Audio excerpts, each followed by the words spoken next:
Hi, everybody. This is Susan Thornton with the Cutaneous Lymphoma Foundation, and we apologize for the technical difficulties we've been having with the Facebook Live this evening. And we're going to get started again. We're just going to have audio so that we can hear from Dr. Porcu this evening and talk a little bit about the outcomes from the recent scientific meeting that just ended on Tuesday. So, again, thank you all for hanging in there with us. We really apologize for the technical problems.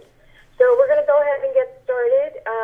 A little bit of welcome, Dr. Porcu. It's really nice to have you with us, and thank you for hanging in there while we tried to work out all the technical challenges. Hi, Susan. It's a pleasure to be here with you tonight.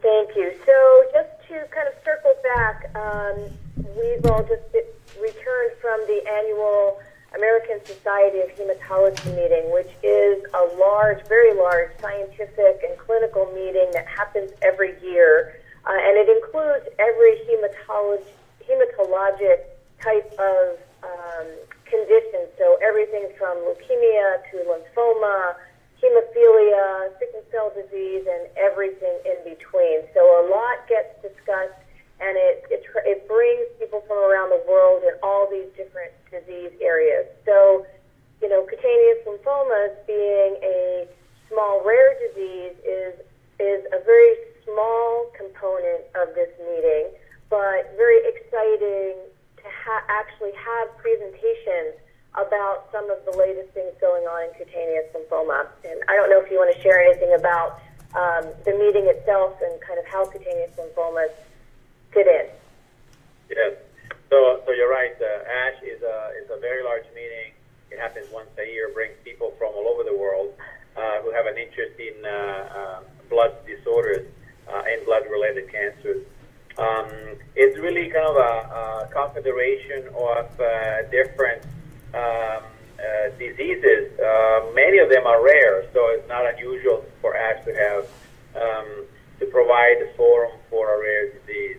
And there have been an increasing interest in cutaneous lymphoma at ASH over the past several years. And this year, there was a session on Monday, particularly, that was really kind of dedicated almost exclusively to cutaneous T-cell lymphoma. There were very important presentations at the meeting. So, especially because the results of a large randomized clinical trial, a phase 3 trial with a drug called Mogamulizumab were presented. It's called the MAVERICK study. And also an update on the Alcanza trial that, as you know, was presented last year, and the paper was published earlier this year, with leading eventually to the FDA approval of Brentuximab. So a lot of good information, also on early drugs and the biology of the disease. So I think it was a very informative, productive meeting this year. Great. Well, thank you. And again, I understand that the audio might be a little bit challenging as well.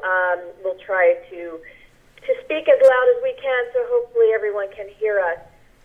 Maybe you can comment. I know there were some updates to the Alcanza trial, the Brentuximab vedotin, that were presented this year.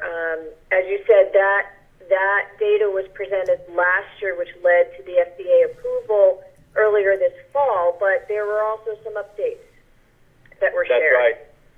Yes, exactly. I think it's important data because it really kind of shows the durability of the clinical benefits. So Dr. Horwitz from Memorial Sloan Kettering presented the update on this Alcanza study, which is a clinical trial. It's a randomized clinical trial that compared the new drug called Brentuximab vedotin with essentially two standards of care, both joined as a control. One is methotrexate, the other one is bexarotene or taragratin. And there was a large study with more than 128 patients, and they were randomized 64 in the Brentuximab arm and 64 in the control arm. The the benefit, the clinical benefit that was really was assessed is the percentage of patients who achieved a response that lasted at least 4 months. It's called ORR4. And with Brentuximab, that response was about 61% versus about 8% in the control. So a very significant difference in the responses. The duration of the responses was very good. Significantly more patients achieved a complete response in the Brentuximab arm compared to no complete response in the control.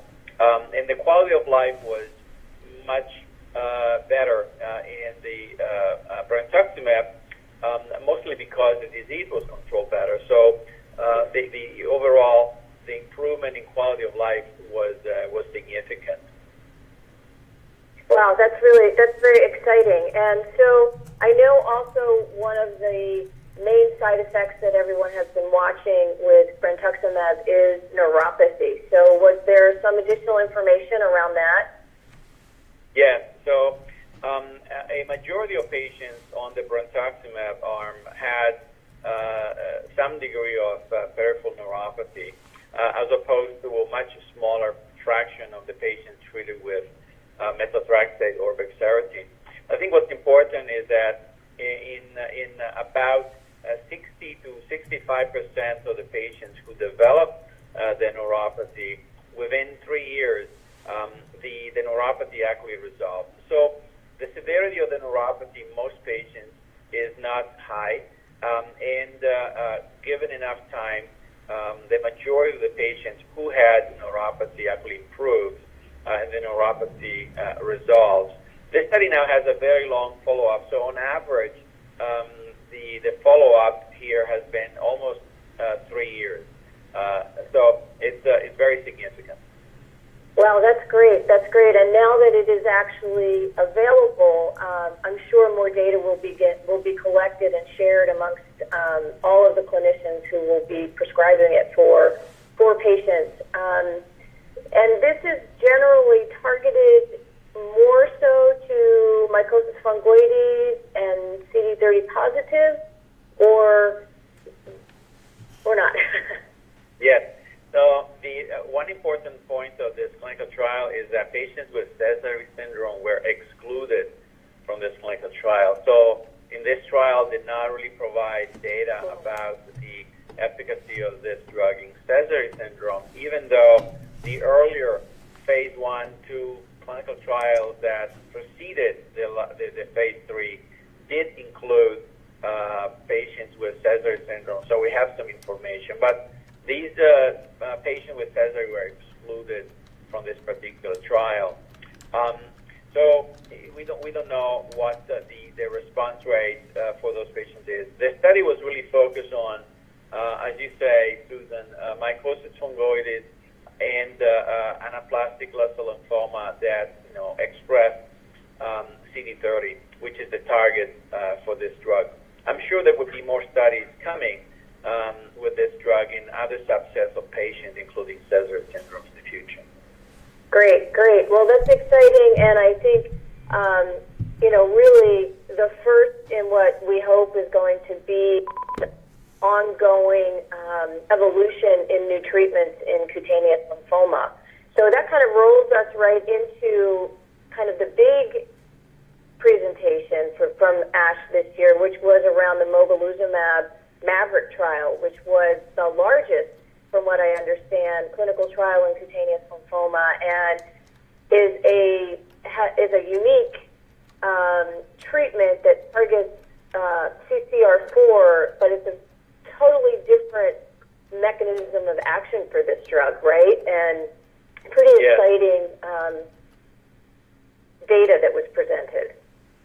That's right. So first of all, Mogamulizumab is a monoclonal antibody that targets the antigen CCR4, which is a protein that is expressed on the surface of T cells. And in T cell lymphoma, is significantly overexpressed compared to normal T cells. So there's a difference in the density and the brightness of expression of this marker on abnormal T cells. And the antibody is designed, it's engineered in a way that once it binds to the cell, actually is able to mediate in a very efficient way the cell killing from the cells of the immune system that use the antibody as a bridge to go and attack the lymphoma cells. So it's you're right, as opposed to Brentuximab, which essentially it's a carrier for a toxin. In this case, the Mogamulizumab is an antibody that works essentially directly by binding on the lymphoma cells and then inducing this cell-mediated activity that leads to the killing of the lymphoma cells. Also, you're right, this was the largest clinical trial in cutaneous T-cell lymphoma that was ever made. They had 372 patients. This was an international global study that took several years to complete, but it really showed that Mogamulizumab, when compared to another drug that has been approved now for several years in CTCL called Brentuximab, also known as Zolinza, that shows that Mogamulizumab is significantly more effective. An additional component of the study is the fact that a significant number of patients with Sézary syndrome was enrolled in this study. In fact, almost 170 patients out of the 372 were Sézary. So we have very robust data now on the use of this antibody in Sézary syndrome, which, as you know, is one of the biggest unmet needs in the treatment of CTCL. Wow, that's very, very exciting. And I'll pause here in our discussion just to remind everybody, if you have questions, type them into the chat that's right below the video, and we'll do our best to answer anything that you might want to ask while we have Dr. Porcu with us on the line. And while we're waiting for the questions, we'll just keep talking about Mogamulizumab. I guess, again, Sézary, this really will hopefully have provide a really good option for patients with Sézary syndrome. And although it's not approved yet, this is just the first announcement of the data that was collected through the clinical trial. And I know in speaking with some of the folks from Kyowa Kirin, who's the company that's manufacturing the drug,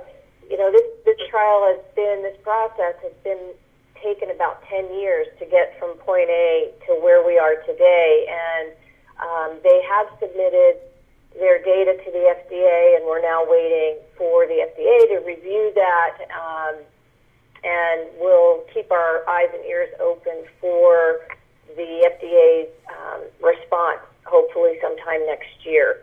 So let's see. I know there's a lot to talk about, and I don't know if let's see. I'm just looking at maybe some of the questions here. Do we have? And maybe this is kind of off topic, but one of the other challenges with this disease is trying to figure out which patient has which kind of markers to do targeted, these new targeted treatments. Do you have any sense for how would somebody know, or what kind of testing would they need to do to know if Mogamulizumab or Brentuximab would be better for them, one or the other? Right. So the Mogamulizumab was really designed to attack cells that express this marker called CCR4. Again, this is not an abnormal marker. Normal cells, a subset of normal T cells, express this marker, but the marker is highly overexpressed in T cell lymphoma and some T cell leukemias as well. So, one way would be to look at the expression of CCR4. But I think one important piece of information is that the expression of CCR4 really was not required for entry in this study. Of course, the data are available, and the data will be analyzed in terms of how the response correlates perhaps to a higher expression of CCR4 as opposed to a lower expression of CCR4.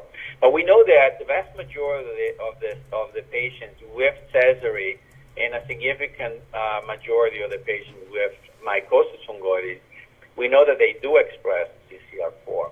So the study was designed not necessarily to select patients, based on their expression. When the study was accepted, everyone, and then looked at the expression after, after enrollment. Was not required to be able to be treated on this. I think this is important because we don't really know what the right level of expression of any of these markers is. That is also true for CD30 and Brentuximab. The Alcanza study required the expression of at least 10% of the cells on the central review was supposed to express CD30. But we know that, there are responses also in patients who do not necessarily express high levels of CD30. Susan, there are a number of additional drugs that are now in development for CTCL, including Sézary syndrome, that target several of these molecules that are expressed. And there are assays to sort of identify the fraction of patients who express the marker and the level of expression of the marker within each patient. And I think that it's possible that, in the future, these drugs may be approved for subsets of patients to make this a little more perhaps personalized, more, individualized therapy depending on certain levels of expression. But we're not quite there yet. And I think it's also good that we stay open-minded and we do not necessarily go down, a very narrow path of using a drug only for a subset of the patients because other patients may benefit from its use. Right. So, and I guess, we have folks that have all different variations of cutaneous lymphoma, right? There's mycosis fungoides, there's transformed MF, there's folliculotropic, there's Sézary syndrome, there's, we have quite a few different variations on the theme, and then there are also various stages. So, mycosis fungoides stage 1A might not be the best candidate for Mogamulizumab or Brentuximab. So it really is going to depend upon each person's disease variant as well as their stage, right? Yes. Keep in mind that these two trials, both the Alcanza and the Maverick trial, they enroll patients who had to have at least one prior systemic therapy. So these are patients who may not have advanced stage disease, but they clearly have already gone through, and exhausted the skin-directed therapies, and they need to have been exposed to at least one prior systemic therapy, which obviously after which they progress. I agree that, these therapies are safe for the most part, and in general terms, certainly compared to chemotherapy many years ago. But patients with really early stage disease, they still have a lot of options for therapy that do not necessarily include the need for systemic therapy or for one of these therapies. Got it. Yeah, I just want to make sure, we kind of jump in. Okay, Mike, are you jumping in with some questions? Yeah, Dr. Porcu and everyone, this is Mike Graham, kind of monitoring the Facebook chats and the different pages here. We have a question from a mycosis fungoides patient who has large cell transformation, and they note that Brentuximab is one of the options. How long should a mycosis fungoides patient take that medicine until they start to notice some positive change in their disease. And can a patient repeat the protocol, repeat the medication over time if they come off the treatment? Yeah, that's a great question. So the response to Brentuximab in terms of observing a visible improvement is actually quite fast, and it happens really within just the first 2 or 3 doses of Brentuximab, which, as the audience knows, is given every 3 weeks. That may not be enough to actually lead to that benchmark of measuring officially a response as a partial response or a complete response, but improvement happens fairly quickly. And in regard to the duration, Brentuximab has in trials in lymphoma in general, including CTCL, has been given for extended periods of time, many months, up to a year. And so certainly one can continue with that as long as there is clinical benefit. There are data with retreatment with Brentuximab in Hodgkin's lymphoma and some non-Hodgkin's lymphoma, anaplastic large cell lymphoma, systemic. I'm not aware of any data showing or assessing a response to retreatment in CTCL on trial, but in practice, we often try Brentuximab again if we had a good response with prior treatment that lasted, a good, durable amount of time. The main thing is that over time, the cumulative side effect dominant is neuropathy. So there may be kind of a dose-limiting effect with the neuropathy that may prevent you from continuing treatment with Brentuximab. That's great. And that's, go ahead, Mike. I'm sorry. Go ahead, Susan. We had another question, but go ahead with your comment. I was just going to say, and that's why it's good that we have multiple clinical trials and new drugs coming in the future, because, sometimes there may be, as you said, some dose-limiting things that the drug may be working, but they may have to go off and try something else. And as these new treatments become approved and available, it provides all of the clinicians with opportunities to do other kinds of trials and doing combination treatments and things like that may also have synergistic effects and lessen some of the side effects, and so it opens the door to more things, right? Absolutely. One of the very important things that are happening right now is a lot of new ideas for combination with Brentuximab, and not just in CTCL, but also in Hodgkin's lymphoma and peripheral T-cell lymphoma. Brentuximab is now being combined with other forms of immunotherapy, checkpoint inhibitors, is being combined with HDAC inhibitors, things like romidepsin, urinostat. So it's good that we have more and more data on more and more drugs, because now we have the information to be able to develop, platforms to study them in combination, and that's where I think that the long-term most significant benefit is going to come from combination. Great. Sorry, Mike, go ahead. You had more questions? Yeah, a couple of questions. One, somebody would like to know, how long does it take for a new drug to get approved, going through the clinical trial process to when it comes out and is available for patients? And then another question is, my 13-year-old daughter was diagnosed with cutaneous T-cell lymphoma when she was 6 years old. We were told that the sun is her best friend and that she doesn't need to use sunscreen. Is this true? So I'm gonna answer the question about the drug development first.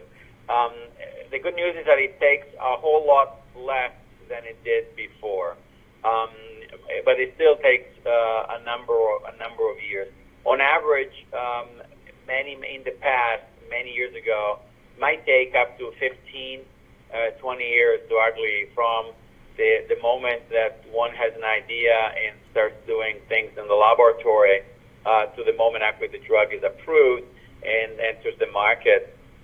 I mean, the amount of time that now takes to do that has now significantly decreased, but it still takes several years for that to happen.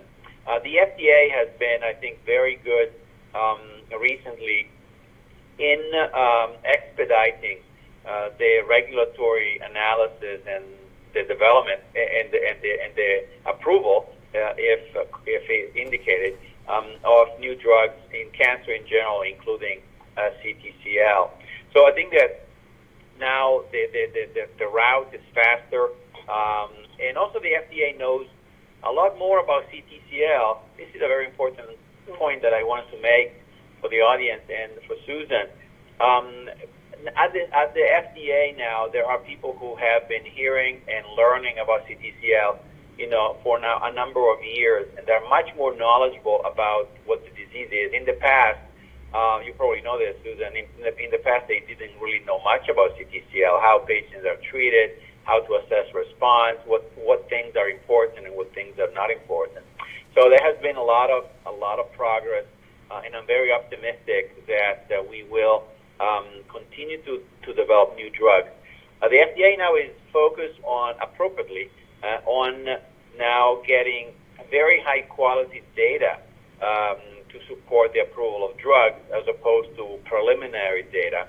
And that's why these randomized clinical trials are absolutely essential to build up the data and the knowledge about which drugs are more effective, which drugs are safer for the treatment of the CTCL. In regard to the other person who asked the question about the daughter, I'm not sure I understand exactly the question. I understood that the person on the call has a daughter who was diagnosed with CTCL at age 6, and now this young girl is 13 years old. But I'm not sure what the question was regarding the other. Oh, was regarding the sunscreen? Yeah, she wanted to know if she was told that the sun is her daughter's best friend, and she doesn't need sunscreen. Oh, I see. So I think that there is some truth in that, but it's very important that people have a good understanding of what that means. The reason why some doctors say that the sun is the best friend is because, as you all know, ultraviolet light is one of the really fundamental modalities of therapy for CTCL. And, sunlight, of course, exposure to sunlight corresponds to exposure to ultraviolet light as well, the non-visible spectrum. So that's for sure, it's true. If often patients with CTCL have spontaneous improvement of their rash during the summer months, and they have kind of slight worsening during the winter months, that is true. However, keep in mind that the skin remains sensitive to the potentially damaging effect of ultraviolet light from sun, and also as opposed to ultraviolet light given in the medical office of a dermatologist, which is very carefully calibrated and dosed, especially is incrementally exposed. The patient is incrementally exposed to higher and higher doses over a long period of time. Sunlight is not like that. It's very hard to measure how much ultraviolet light exposure you really get from sunlight. And so, I think our recommendation is always that when patients with CTCL get exposed to sunlight in areas that are particularly sensitive, like the head and neck, the ears, for example, the nose, and so on, they should still be careful about applying sunscreen, because you can still get, some of the regular skin cancers that are triggered by prolonged exposure to sunlight. So I think the best thing to do is to ask the doctor on an individual basis. Also depends on what type of skin you have, but it's important to ask the doctor if what to do and how much exposure to sunlight every individual patient should have. I hope that this answered the question. Okay, great. We do have a few others. Here's one. My husband was diagnosed with mycosis fungoides in 2010. He did the full body light treatment as it covered almost 80% of his body. I was giving him chemo shots and he was taking 6 chemo pills 1 day a week. He did this for a couple of years. He stopped all treatments. It's been about 3 years now and will not go back to the doctors. He's getting the tumors back again, but he refuses to take treatment. What is this going to do to him?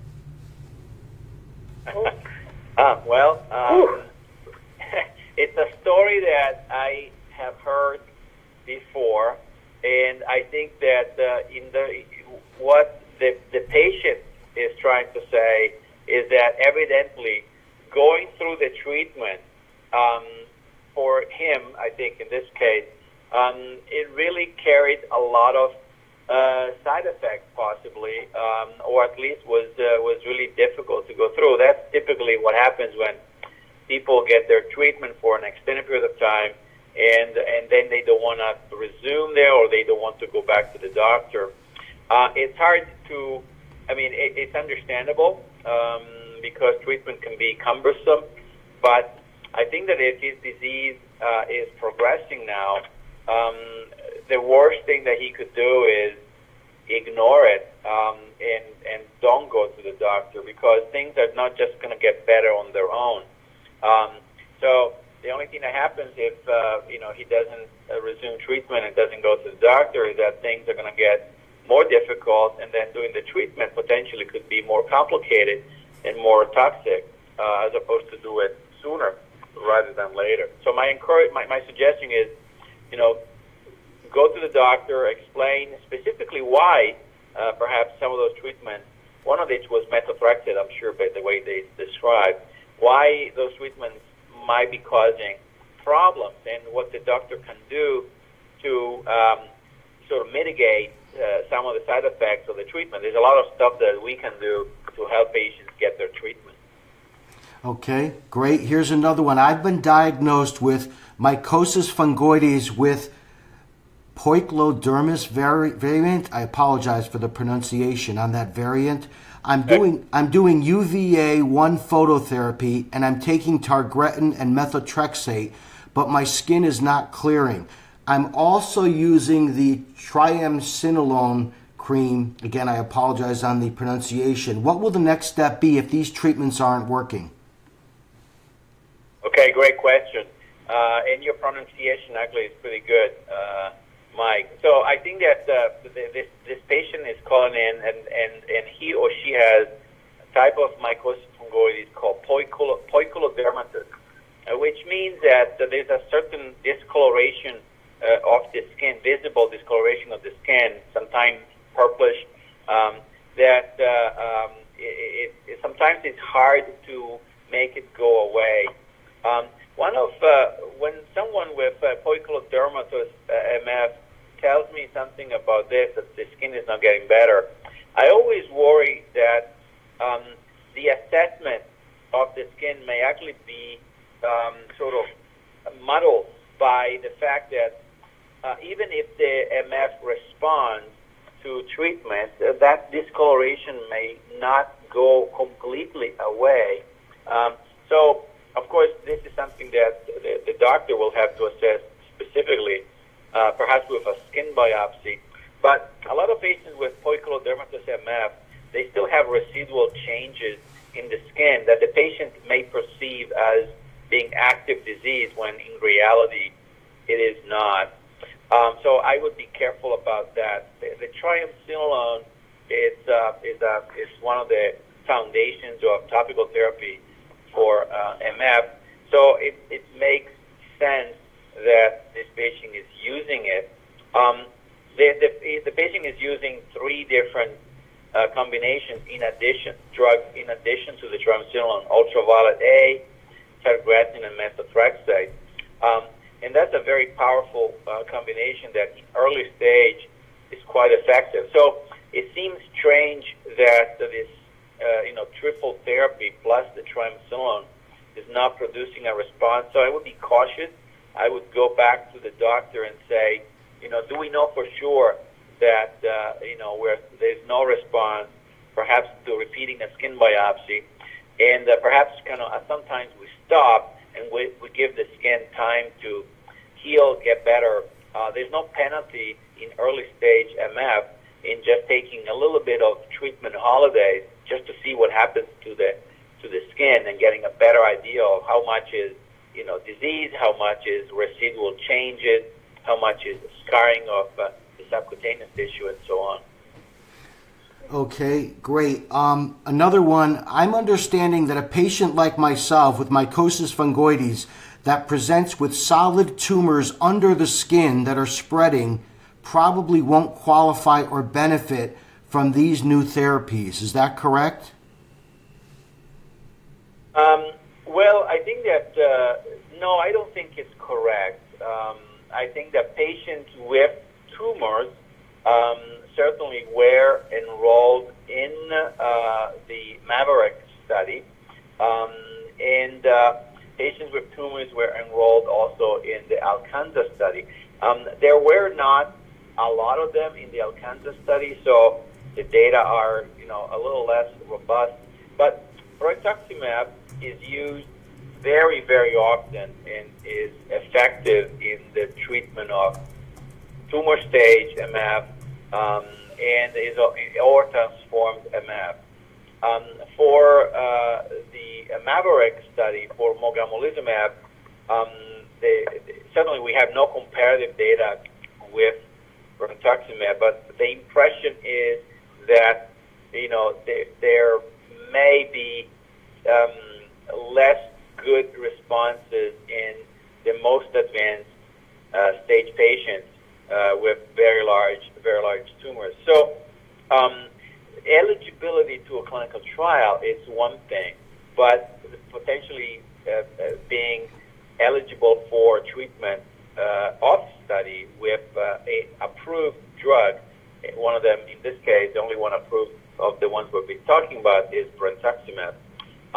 It doesn't mean that that drug will not be effective. So I would encourage the patient to go and talk to the doctor and ask specifically whether, for example, Brentuximab might be a good option for him or her. Okay. Another one, I'd like to ask about stem cell transplantation. Is the medicine that can be used to clear up the body from the malignant cells, is there medicine that can be used to clear up the body from the malignant cells before the procedure? What are the success chances of, in my case, a 50% matching sibling, her brother or his brother? I was told that that is similar to a 100% matching non-relative donor. When do you think stem cell transplantation procedure is the only way to treat transformed mycosis fungoides? Okay, there are 3 or 4 different questions in that, and I'm going to try to address them all as I remember them. So the first question is, what's the way to actually clear the body from MF so that one can go to a stem cell transplant, allogeneic from a donor?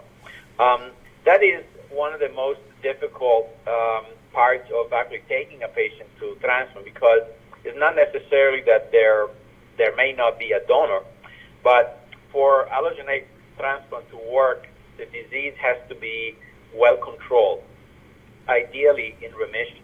So when patients have sort of gone through multiple different treatments and have failed many of them, then it's difficult to find a treatment that is going to bring them in remission. That's sometimes when we resort to even regular chemotherapy, which is in the long term is not good for mycosis fungoides, but in the short term, over a short period of time, could actually be sufficient to bring someone in remission and then take the patient to transplant. There's no ideal systemic therapy to do that.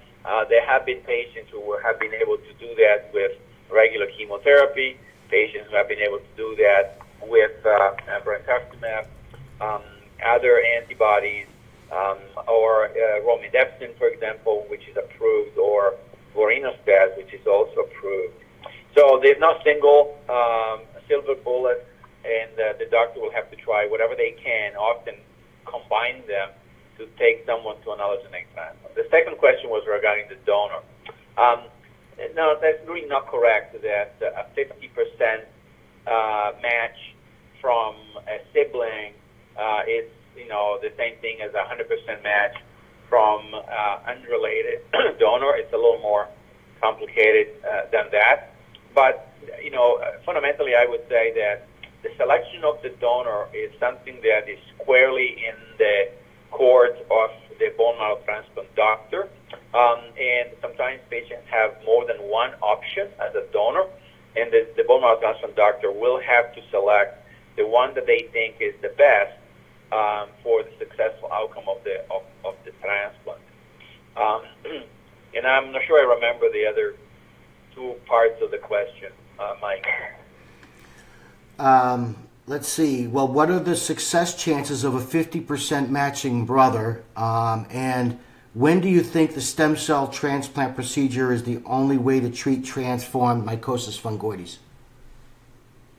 Yes, exactly. So that's another good question. So what's the place of stem cell transplant from a donor in the treatment of MF? I guess the right answer is we don't know that yet. The reason why we struggle with that is because the safety of bone marrow transplant or stem cell transplant, which is the same thing, by the way, is good, but it's not very good. So there's a significant risk of severe complications, including death, from particularly early on in the first 3 to 4 months after a stem cell transplant from a donor. And this risk could be as high as 25-30%.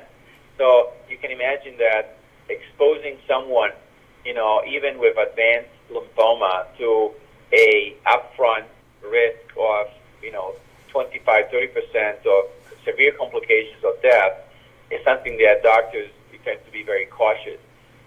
There are some situations where we know that that's the only thing that has a chance of curing the patient, and without the stem cell transplant, the patient would be likely to die, say over the next 12 months or so. And that's typically when it becomes clear like that, then that's the patients that we really strongly recommend doing a stem cell transplant. Unfortunately, there are patients that do the stem cell transplant. They have a successful early phase, meaning they don't have a lot of toxicity, and then the lymphoma comes back. So even if you make it through the early phase without severe complications or surviving, some of the complications, that is not necessarily a guarantee that the lymphoma is never going to come back, because the lymphoma can still come back. But there are patients who are alive today. I know several, actually, of them from my own patients that are only alive today, I know, because they had a stem cell transplant. So it has to be taken on an individual basis for now. There's no general recipe that we can offer to identify patients who need it. Okay, we want to be respectful of your time. We're so appreciative of all these great questions that are being asked, and you're answering them. Do you have time for a handful more? We still have some more coming in. I do. Great. One person has asked, if there's no blood involvement and no treatment is being done, is it possible to be a blood donor?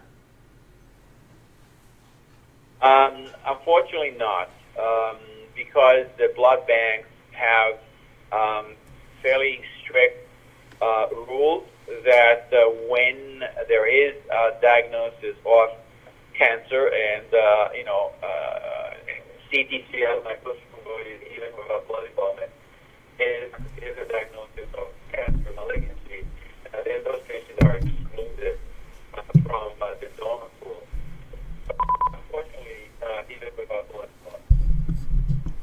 Okay, your voice was trailing off there on the phone, Doctor. There we go. Okay, and then we had a question from a Sézary patient who's been on Targretin for almost 2 years, and then Targretin and methotrexate, but the disease continued to worsen. She started romidepsin in February. In the beginning, it worked, and her skin was perfect, but the last few months, her skin has started to deteriorate, but her flow cytometry continues to improve. So she's asking whether possibly romidepsin and UVB or romidepsin and TSEB, those sorts of combos, might be a good treatment option moving forward. Mm-hmm.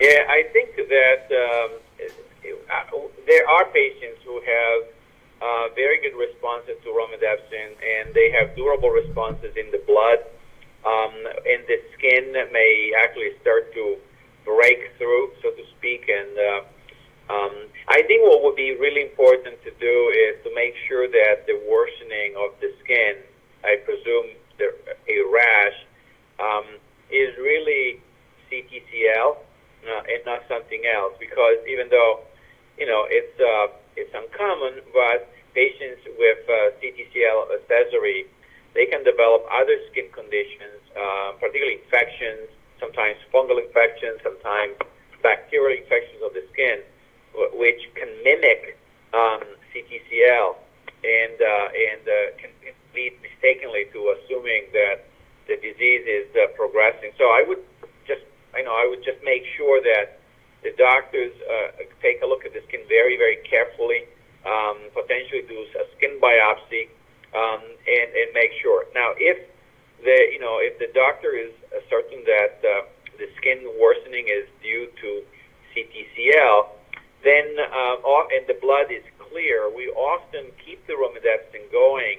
And as the caller mentioned, we add additional things more directed to the skin. That could be either spot radiation or total skin radiation. Although there's not a whole lot of data combining total skin and romidepsin. Sometimes we do romidepsin and ultraviolet light. All these things have to be done very carefully because there are some suggestions that the toxicity in the skin of these treatments could be made worse by romidepsin. I don't think it's a stopper, but the doctor has to be experienced and monitor the patient very carefully to make sure that there are no excessive side effects. Okay, great. I think we have one more question. Someone's asking about CAR T cell therapy, CAR T therapy for mycosis fungoides and Sézary. It's obviously trickier there since we're involving the T cells, but is there research going on to try to crack that nut? Yes, there is, and I was surprised that we didn't have a CAR T cell question on the panel today, because that's something that is so prominent in the news. That for appropriately so, because it's a really wonderful, very effective development therapy and new development. As you point out, Mike, the problem with CTCL and other T cell lymphomas is that the very cells that would be used to attack the cancer are also the same cells that are supposed to execute the immunotherapy with the CAR T cells. So there's a lot of potential for, causing self-inflicted damage, so to speak, to the immune system. And with CAR T cells, sometimes the cells that are the target of the CAR, they kind of never recover, and it's possible to live without B cells, apparently, based on what we're seeing. But it's hard to imagine living without T cells. That said, there are several labs that are actually looking into, imaginative solutions to try to come up with a CAR T cell platform that could work for T cell diseases, and look leukemias and lymphoma. So the short answer is there's nothing on the horizon right now that seems to be close to the clinic, but a lot of very good people are working on it. Okay, and two last questions, I promise. Does long-term exposure to Mycoplasma bacteria play any role in this disease? Have any genetic links been found or are being highly considered? And is mycosis fungoides hereditary? My mother passed away with stage 4B MF in 2005. Okay, I'll start from the last question. It's very interesting. So one of the things that several groups are very interested in is what are the inheritance basis, the inherited basis for CTCL. I think that the caller has a great example of a family where two close relatives had CTCL. I had, from my days at Ohio State and now here at Thomas Jefferson in Philadelphia, I have several families of patients who have more than one relative with CTCL. So it's hard to argue that in those cases it's just a coincidence.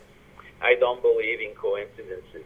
And so obviously there is a familial predisposition in those rare families. The vast majority of cases of CTCL, however, there is no family history, and therefore in those cases probably inheritance has little or no role. What the trouble is that right now we don't have a lead, we don't have clues as to what those genes that may increase the risk of CTCL are, and because these families are rare, I think that it's difficult to collect enough data to come up with something. I think that the one thing that I encourage everyone is if you have a strong family history of cancer, or especially if you have a strong family history of T-cell lymphoma, find your way to a large cancer center where there is a cancer genetic program, because we really are very, very interested in those families, and we want to find out what the genetic basis of CTCL is in those families. Regarding the question of what was the first question, Mike? Does long-term exposure to Mycoplasma bacteria play any role in the disease, and have any genetic links been found? No, really. There's no data whatsoever that Mycoplasma, which is for the most part is a respiratory infection that people get in the community, has anything to do with CTCL. Okay, and how often does mycosis fungoides move from the skin to the blood? That's pretty rare, right? Well, I don't know if I would call that rare. I think we have to be careful about exactly what we mean by that. If one is diagnosed with early stage, meaning 1A, then the chances of CTCL, mycosis fungoides, progressing to a more advanced stage and eventually getting outside the skin are quite low. So that is true. But there is a subset of patients that has, early stage, perhaps more 1B than 1A. And in those patients, now that we have very long follow-up data, 20, 30 years, we are learning that given enough time, a very significant fraction of those patients, it could be up to 40%, 50% perhaps, eventually, will move to a more advanced stage. Perhaps they will go from 1B to 2B. And then a fraction of those patients will go from 2B, which is tumor stage, to perhaps, internal disease, blood involvement, and so on. So I think that the longer we follow the patients, the more we are learning that, there is a subset of patients that clearly has very little risk. People do very well, and they nothing happens to them over many decades. That's great. But there also is a fraction of patients who has early stage years, but they do progress to advance. So that's one of the challenges right now, is to figure out which patients with early stage are more likely to go to advanced stage as opposed to not. And we don't have good biomarkers for that yet. Okay. Well, that's all the questions. I thank you so much, and I'll pass it back to Susan, who's been waiting so patiently. That's okay. No, these are great. And I always am amazed at the high quality and very educated questions that come in whenever we do any of our programs. I really applaud everyone and thank you for bringing the questions to Dr. Porcu to address. And as I know that a lot of people will benefit from hearing some of those answers. So always good. And I don't want to keep Dr. Porcu any longer because he is actually still in his office and needs to get home on a Friday night. And I hope maybe that you'll come and join us again, because there's probably a lot more we could talk about with regards to some of the earlier stage clinical trials that are starting in cutaneous lymphoma and some of the preclinical work that's being done. I think in general, at least from my perspective, it's an exciting time in cutaneous lymphoma, and there's a lot of clinical trials and research happening, which hopefully will end up with good treatments and better ways of diagnosing and understanding which treatments will work best for which person as we move forward. I see bright days ahead, at least from my layperson's perspective. I agree, Susan. Let me just finish this interesting call, and thanks to all the patients for their questions. I agree. It's amazing how highly educated about the disease this community is.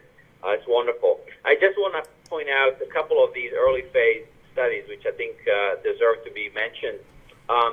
There is a study with a drug called MRG-106. It's a very novel drug. It's a completely different approach, and it targets a particular small molecule, RNA molecule in the cells called miR-155, 155. And we've known for a while that the CTCL cells have high levels of this miR-155, and so it looked like a good target for treatment. And there's a company in Denver called Neurogen that has developed a very specific inhibitor for this drug, and this drug now is in phase 1 trials, and there's an expansion, and responses are being seen, and the safety so far seems to be very encouraging. So it's very early, but I think that that's a very exciting drug.